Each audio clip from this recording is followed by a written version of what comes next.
श्रीगुरुभ्यो नमः। कथं महाकाय सूर्यकोटिसमप्रभः निर्विघ्नं कुरु मे देव सर्वकार्येषु सर्वदा। गुरुर्ब्रह्मा गुरुर्विष्णु गुरुर्देवो महेश्वरः गुरुः साक्षात् परं ब्रह्म तस्मै श्रीगुरवे नमः। गुरवे सर्वलोकानां विशेषभवरोगिणां निधये सर्वविद्यानां श्रीदक्षिणामूर्तये नमः। मूकं करोति वाचालं पङ्गुं लङ्घयति गृहमित्कृपातमं वन्दे परमानन्दमाधवम्। व्यासाय विष्णुरूपाय व्यासरूपाय विष्णवे नमो वै ब्रह्मणते वासिष्ठाय नमो नमः। श्रुतिस्मृतिपुराणानाम् आलयं करुणालयं नमामि भगवत्पादं शङ्करं लोकशङ्करं। नारायणं नमस्कृत्य नरं चैव नरोत्तमं देवीं सरस्वतीं व्यासं ततो जयमुदीरयेत्। पार्थाय प्रतिबोधितां भगवता नारायणे स्वयं व्यासेन कृतं पुराणमलिना मध्ये महाभारतम् अद्वैतामृतवर्षिणीं भगवतीमष्टादशाध्यायिनीं वा त्वामृतं ददामि भगवद्गीते भवेद्वेषिणी। नारायणपरो व्यक्तादण्डवं व्यक्तसंभवमण्डस्यान्तस्तु मे लोकस्तद्वीपाचमेधिनीम् अवतीर्णश्च कालाट्यां केदारेन्तरितश्चेत् स्फीडपतिष्ठादायेताच्यं गुरो गुरु शङ्कारूपेण मच्चिद्धम् अङ्गीकृतमबोध्य किङ्किरेस्तदा माया शङ्कराचार्यमाश्रये। So previously we were looking at 66th shloka and we started 67th shloka of Sankhya Yoga. So we looked at Nasti Buddhira Yuktasya, Nacha Yuktasya Bhavana, Nacha Bhavayata,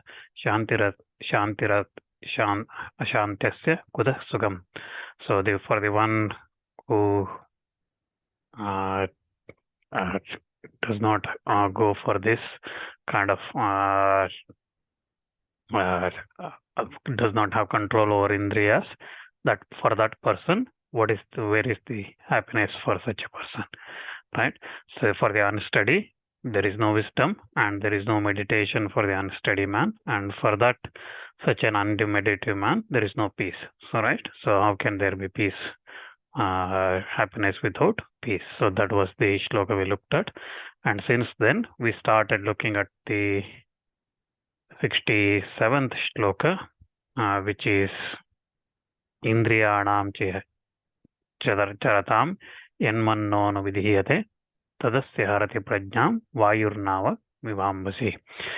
So for the mind, because the mind which follows the wake of wandering senses, that mind which carries away the wisdom, like the mind, like diverting of the boat on the waters. So that's the meaning here. So I think we looked at the meaning of the word by word. So here what the explanation for this shloka is, because the mind which follows in the wake of the wandering, that is the wandering, the senses that are tending towards the respective objects, that mind engaged in thinking of those objects of senses. So when the mind is constantly thinking of those objects of senses, that carries away harati, that destroys his.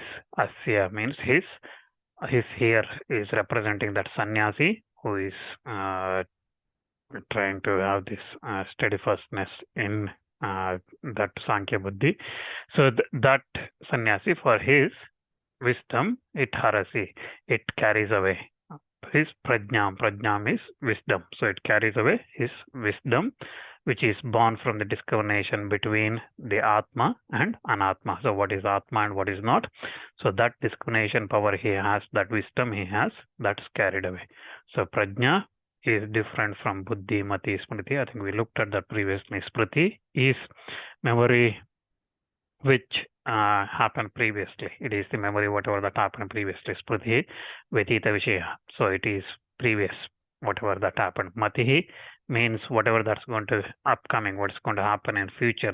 So that's what it's thinking about. Mati agami gochara. So it is thinking about and it is predicting what's going to happen in future and guessing what's going to happen in future. Buddhi is tatkaliki, nyaya. So it is whatever that's happening now. So if you have to decide, I'm going to get this path or that path, I'm going to do this now or that now, whatever you're deciding now, that's what is buddhi is about.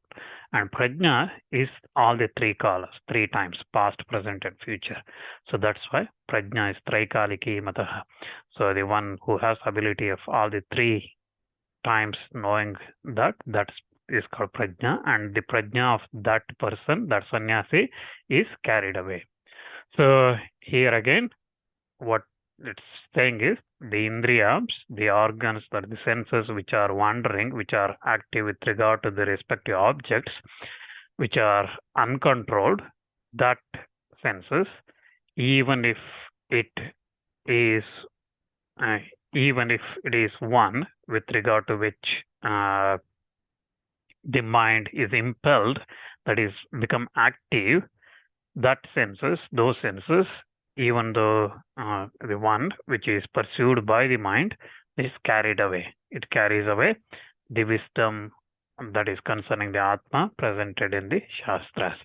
So whatever that wisdom that's there, discrimination power, that's carried away. It carries away. So of the aspirant of or of that mind. Okay, so again, of that person, of that aspirant, it carries away. The idea is that since even one of the organs or senses carries away the wisdom, therefore it goes without saying that all of them do carry away. So how does that carry away? How does this wisdom of that sannyasi is carried away by these objects of senses? When the mind goes on wandering in those objects of sense, how does it carry away? It is like vayu, like the wind diverting a navam, a boat.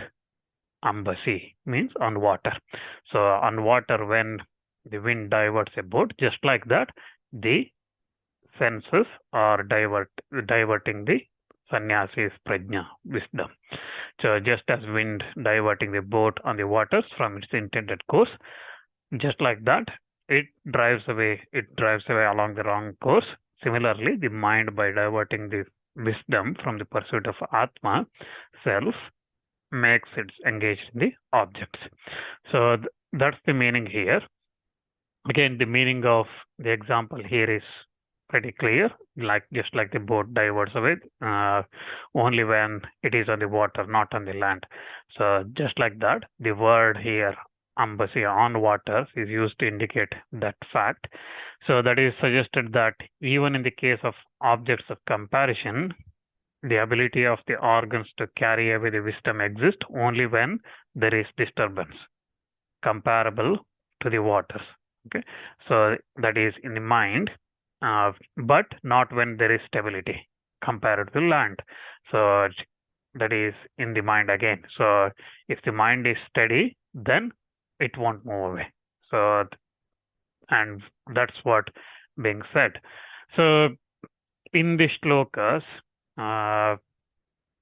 leading Shankaracharya here says from shloka 60th shloka, but if you look at from 58th shloka itself, the idea conveyed here is about the sense organs and the how that impacts one's knowledge and things like that. That's being mentioned here, right? So it's a 58th shloka. If you look at Yada Samharate Chayam Gurmongani Sarvasha Indriyani Indriyartrebhyasya Prajna Tasya Prajna Pratishtita. And then 59th Vishaya Vinivartante Viraharasya Dehina Rasavarjam Rasopyasya Param Drushta Nivartate. And then continues like that. So Shankaracharya here quotes that from 60th shloka. Yatato hepi kaunteya purushasya vipaschita indriyani pramatini haranti pravasabambana. So tani sarvani samyamya yukta asita matpara. So how do you control that mind? Yukta asita matpara. So always have the devotion towards me, towards Vasudeva.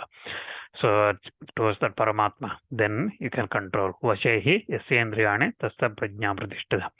Dhyayato vishayan pumsa sangastejo bhajayate sangat sanjayate kama kamat krodho bhajayate क्रोधात् भवति सम्मोहः सम्मोहात् स्मृतिविभ्रमः स्मृतिभ्रंशात् बुद्धिनाशो बुद्धिनाशात् प्रणश्यति. So in these two shlokas, 62, 63rd, we looked at what happens if one cannot control their senses, when they control their indriyas, mind. If one cannot control, what happens, right? So buddhinachat pranashyati. So the one, it leads to one's destruction.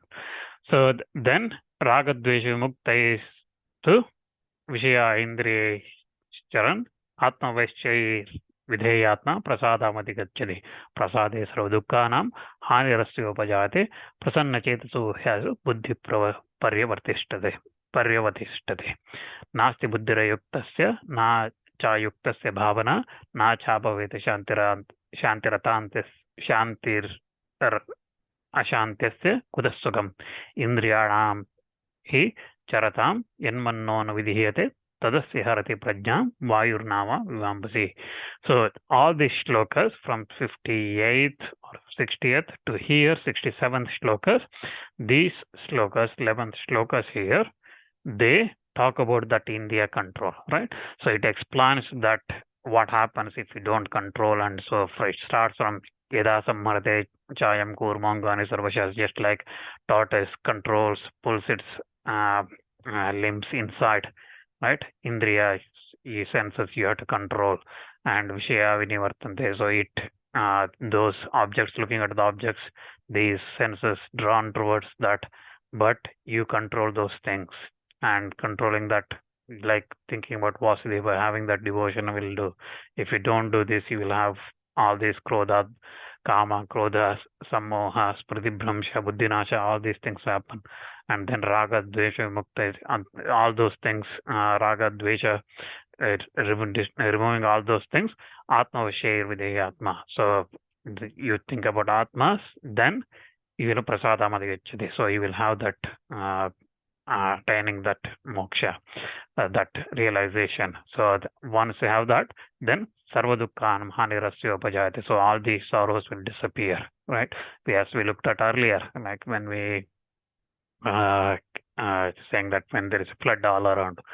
So similarly here, sarvadukkam hanirasya upajayate, because you will have that paramananda, that permanent happiness. So that's why you all listen. So then he talks about one who does not have this buddhi, this wisdom, that where is the happiness for him? Where is the peace? Where is the happiness?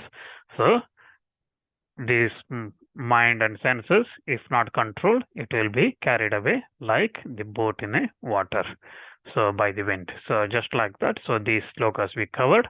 Now Bhagavan concludes this discussion, these 11 slokas discussion, in the next shloka. So tasmad yasya mahabhaho nigruhitani sarvasha indriyani indriyarthebhyastasya prajna pradishtita. Therefore, O mighty armed one, this wisdom becomes established, whose organs in all their varieties are withdrawn from their objects. So here Bhagavan says,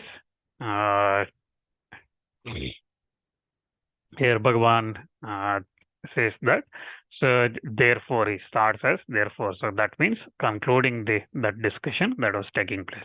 So tasmat means therefore, yasya means whose, mahabhaho is mighty armed one, that is addressing Arjuna, nigrihitani means restrained, sarvashaha means completely, indriyani means senses, indriyartebhya means from the sense object, tasya is of that person, prajna means that wisdom, the transcendental knowledge, pradishtita means remains fixed.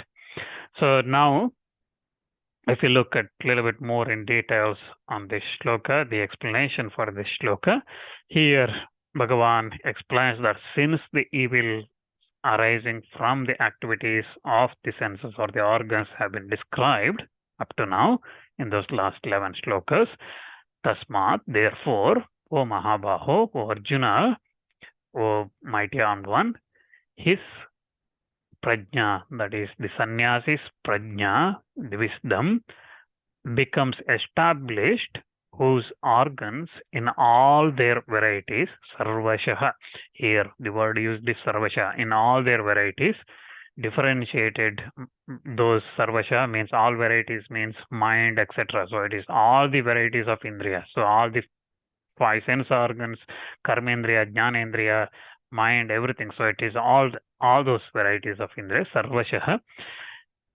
nigrihitani, so we are withdrawn, indriyarthebhyaha, so from their objects, such as sound, taste, and etc.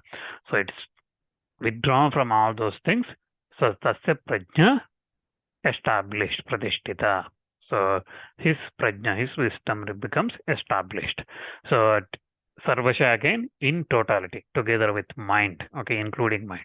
By addressing again here as Mahabaho, as Arjuna, Sri Madhusudan Saraswati in his Bhashya, for example, he explains that, oh Mahabhava, Krishna here implies that since you are capable of subduing all the enemies, you are also capable of subduing even the enemy in the form of sense organs you have. So that's why the remaining portion is very clear in this shloka here. So by tasya, his here is referred to as the successful person or even the aspirant.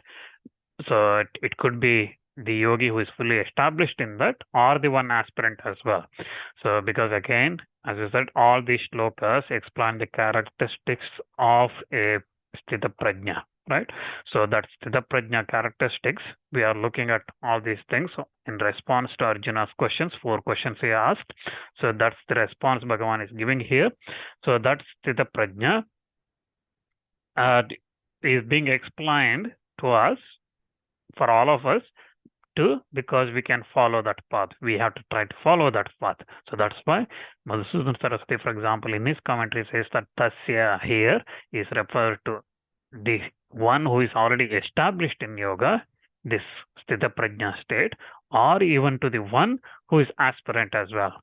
If that person also controls his sense organs from all the indriyartebhya, from all the objects,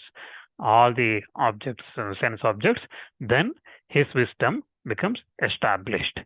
So, and as a discipline for attaining that wisdom, so far the seeker of that moksha is concerned. So that person who is seeking that moksha, for that person is, so this is applicable. So up to now we looked at the 5 characteristics, attributes of this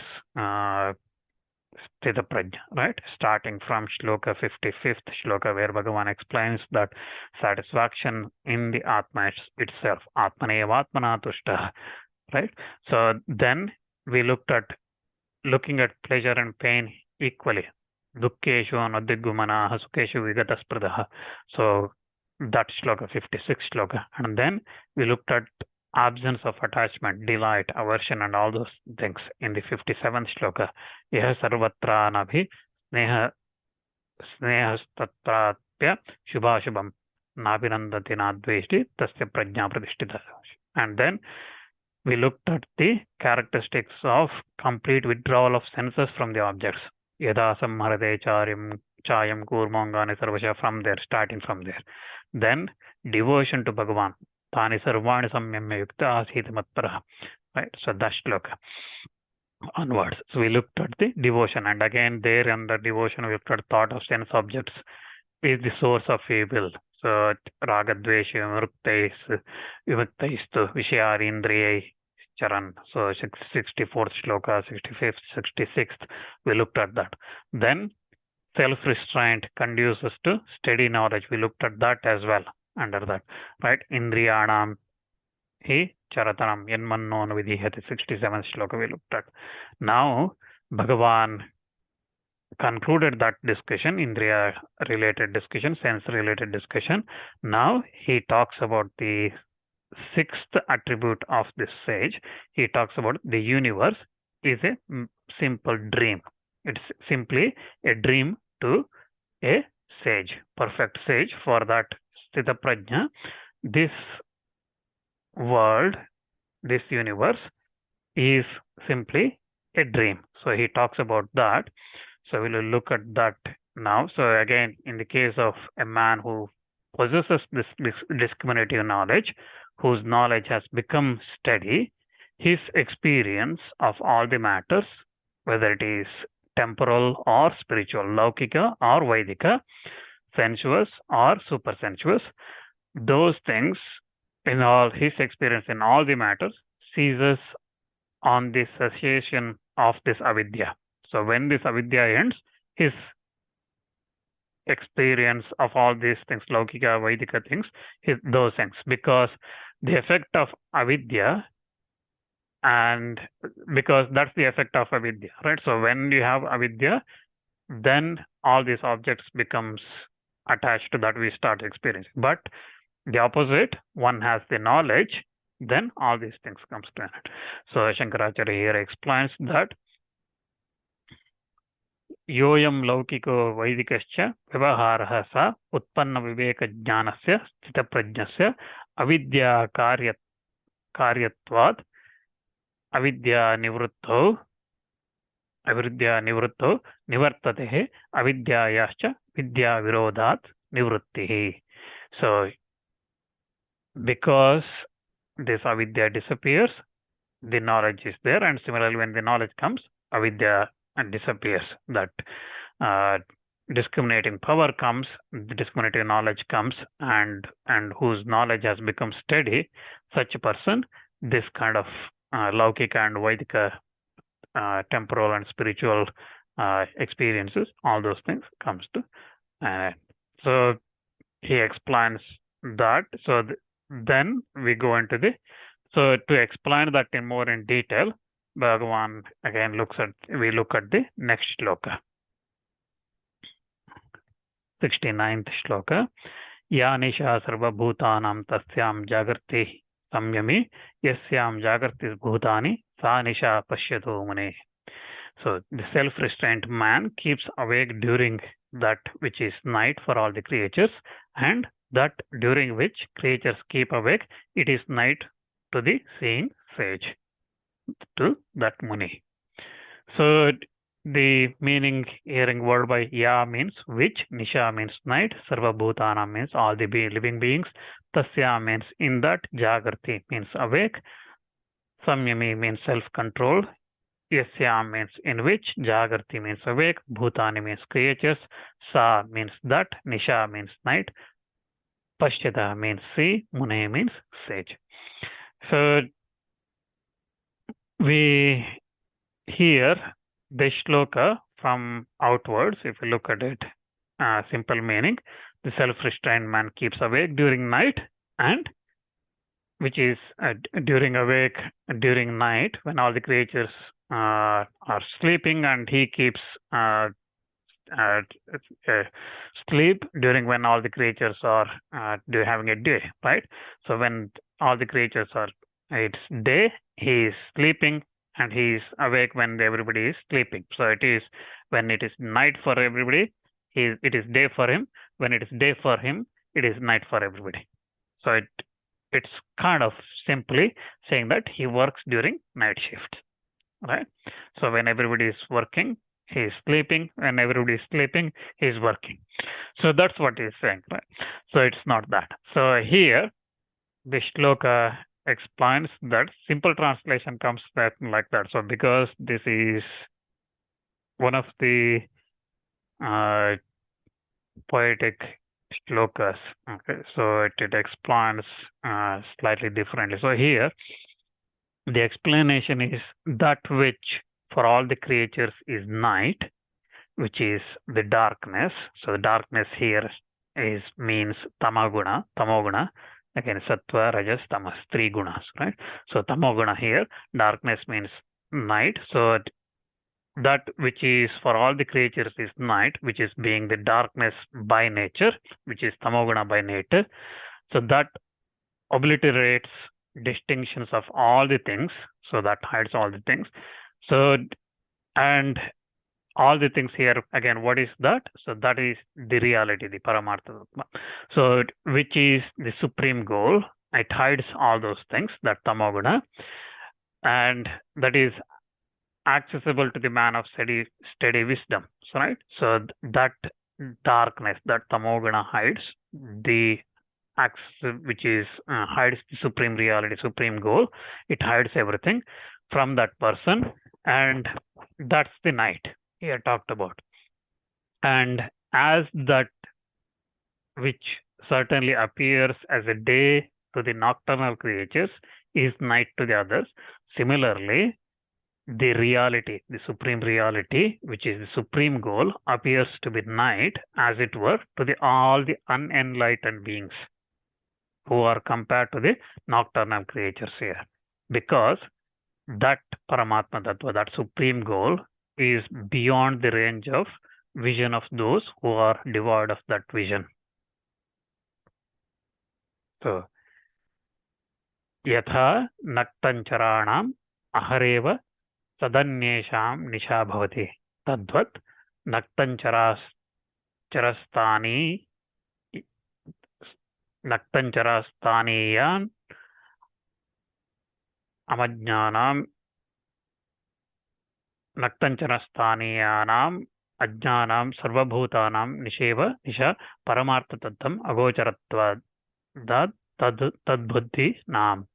So here again, because that supreme reality, the supreme goal, is not something that can be seen and realized, recognized, experienced by the unenlightened person, it is like darkness to them. But on the other hand, it is a day for those, that's Sthita Prajna, that person who has realized. And similarly, the self-restrained man whose organs are under control, samyami, that self-restrained man, that is the yogi, in the man of realization, who has risen from the sleep of ignorance, that is avidya, who has risen from that ignorance, keeps awake in that night, characterized as a reality and the supreme goal. So that night, which is supreme goal, which is dark to all the unenlightened person, in that night, this self-restrained man whose organs are under control, that person keeps awake. Tasyam paramatma tattva lakshanayam majnana nidrayah prabuddho jagrati samyamavan jitendriyo yogir ityartha. So that yogi here, he keeps awake. So again, that night of ignorance is characterized by the distinction of subjects and objects, so in which all the creatures who are asleep, they are said to be awake, in the which night they are like dreams in sleep and so on, dreamers in sleep. It is night to the seeing of that sage who perceives the reality, that is supreme goal, because the night is ignorance by nature. So again, the night of that night of ignorance, characterized by the distinction of subjects and objects, in which all the creatures who are really asleep are said to be keeping awake, in which the night they are like dreamers in sleep. So it is night to the seeing of the sage who perceives the reality, that is supreme goal. So that sage who perceives that reality, supreme goal, because that night is ignorance by nature. So again, Nisha here is Ratri, or darkness without Atmajnana. When everyone is awake about the worldly objects, he is closed. It is darkness for him. So he sees the tattva only, the constant, which is permanent, and whatever is seen and experienced is called pratiti. Whatever seen and experienced is tattva, and whatever is shown or seen is called pratiti, which is not permanent. So for jnani, pratiti is darkness. So whatever is not permanent, he sees that as a darkness. So this again is explained by Sri Sureshwaracharya in his Vartika. He explains that karako vyavahare yuddham vastuna vikshate shuddhe avasthena stitesha karako viharitis tadha. So till when we are attracted to this external worldly object, we do not see the Shuddha Vastu, even in daytime. When he is in Shuddha Vastu daylight, he sees everything else as darkness. So when that person, the man, enters, realizes that Shuddha Vastu and that supreme goal, that reality, then he sees everything else as darkness. Everything in this world as darkness. What everybody sees as some objects, worldly objects, he sees them as darkness. He does not see them. So again, Sureshwaracharya in his Vartika explains that Kakavuluka Nishevayam Samsarojna Atmavedi no. So it's like crows days, owls night, and the opposite, like that samsara is for the jnani. And Buddha Tattvasya Lokonmayam Jadonmatta Pishachvata. So for those, this is daylight, he sees this as Jada Unmatta Pishacha. So Jada Unmatta Pishacha, we looked at the meanings previously. Unmatta is again like a mad person. Jada is one who is lazy and not doing anything and things like that. He sees like that. And similarly, Buddha Tattvapi Lokasya Jada Unmatta Pishachvat. And he looks at this world as Jada Unmatta Pishacha. Everybody looks at him as a mad person, but he sees this entire world as mad thing. Okay. So again, the meaning here is that which is the wisdom as I am Brahman is in the form of the realization that arises from Upanishad sentences like Ameva Atma and things like that. So that appears as though it is night to all the beings. So I am Brahma. So that form of realization appears as darkness, night, to all the beings who are unenlightened. Since to them that Atma Tattva remains unmanifest. And in that wisdom characterized as realization of this Brahman, which is darkness, night to all the beings, the self-restrained man, the man who has controlled his organs, the man of steady wisdom, sthita prajna, keeps awake. Having become awakened from the sleep of ignorance, he remains alert. But that sleep of ignorance in the form of perceiving duality, in which the beings which are fast asleep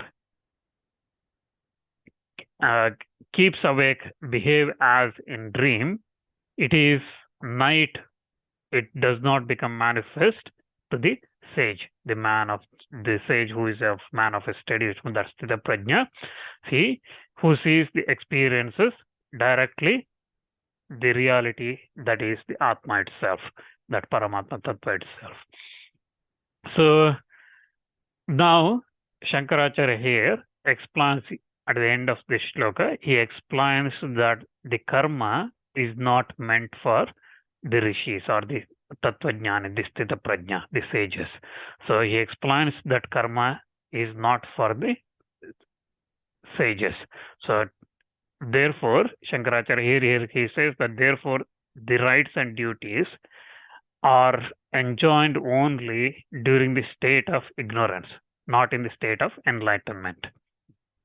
So because when the knowledge, vidya, dawn, when that knowledge arises, vidya arises, ignorance becomes eradicated. The avidya becomes eradicated, like the darkness of the night after the sunrise.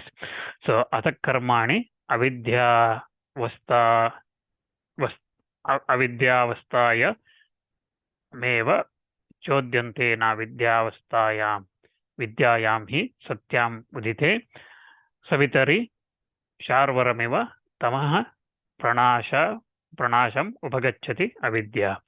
So again, it may be argued here that even after the elimination of the phenomenal world, though it is known to be false, will continue to be perceived because the persistence of the past impressions and so on. Therefore, there is scope for validity of the scriptural injunction even in the case of eliminated soil. So the argument can be made that even in an enlightened person, sthita prajna, he still continues to see this world. He continues to feel, hear, whatever, right? He continues to do that. So he can't say that he does not have any of these things. The answer is that there is no scope for such injunctions, because the man of realization will then have no ardent leaning towards this differentiated phenomenal world, which makes an injunction irrelevant. So here, for that person, for that the prajna, even though all these things happening, the sense, objects of senses, those are there, he is still not attached to them. Is because he is not leaning towards any of them. He knows the things are not true. So again, before the rise of this knowledge, ignorance accepted as a valid means of knowledge and presenting itself in the different forms of actions means and results becomes the cause of all rights and duties. So when one does not have this realization, because of the ignorance, the ignorance is accepted as valid means of knowledge, and because of that, different forms of actions, means of doing those actions, karmas, and then the means of that results and things like that, the fruits of that, all these things will be said, and because of that, rights and duties, these karmas, everything, duties will come. But it cannot be reasonably become the source of rights and duties after realization when it is understood as an invalid means of knowledge. So because here, once one realizes that this world is false, all this means of rights and duties, this karma, whatever one need to perform, those things becomes irrelevant. Here, prak vidyotpatte avidya pramana buddhya grahyamana kriyakara phalabheda rupa sati sarva karma hetutvam pratipadyate. So that rights and duties cannot be reasonably become the source. So when it is understood, when the real means of knowledge is understood, because an agent becomes engaged in the action when he has the idea that actions have to be enjoined as a duty of the Vedas, which are valid means of knowledge and things like that. Pramana bhutena vedena amachoditam kartavyam karma.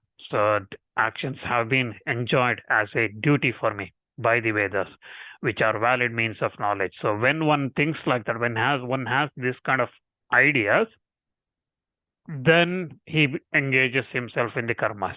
But not when he understands that all this is simply ignorance, like the night.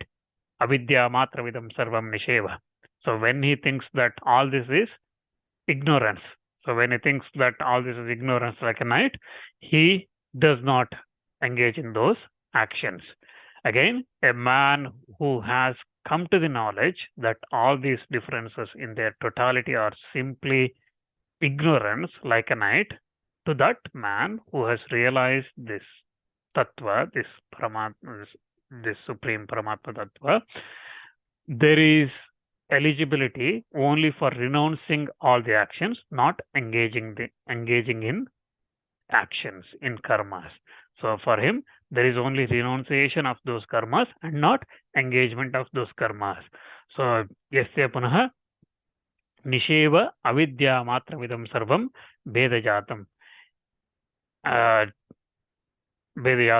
iti jnanam tasya atmajnasya sarvakarma sannyase eva adhikaro na pravritto.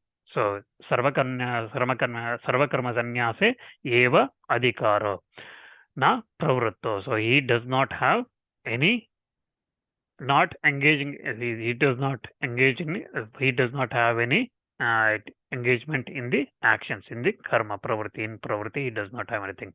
So again, in accordance with this, Bhagavan again, let's say in the 5th chapter, for example, tad buddhayas tada anmatman astan nishta statparayana gachanti panara vrittim jnana nirdhuta kalmasha.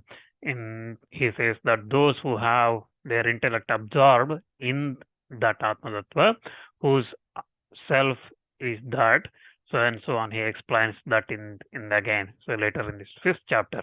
So and that he explains that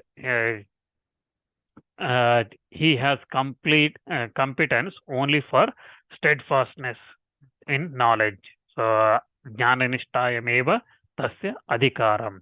So Shankaracharya here explains that for that person, realized person, his adhikara, his competence is only for that jnananishta. Jnananishta yameva tasya adhikaram. So the objection here might come, one objection might come here, that there will be no reason for being engaged even in the jnananishta, steadfastness in knowledge. So even in that steadfastness in knowledge, there is no reason for being engaged in that. There is no valid means of knowledge, right? So to impel one to do that, for example, because an injunction, without an injunction, nobody would engage in any duty.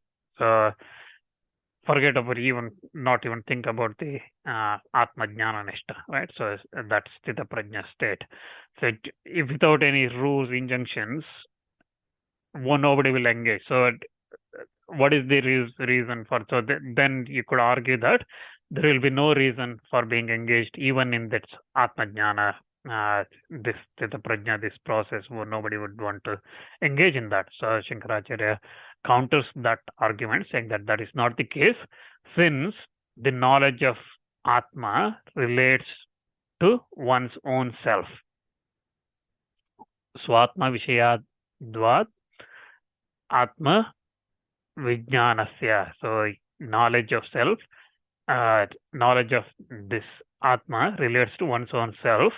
So indeed, by the very fact that this Atma is the self, and since the validity of all the means of knowledge culminates in it, so that means therefore the Atma does not depend on an injunction to impel it towards itself.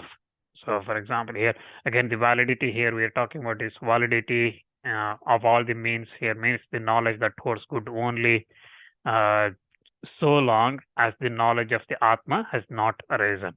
So, and also does the injection here again relate to the knowledge of the Atma or the Atma itself?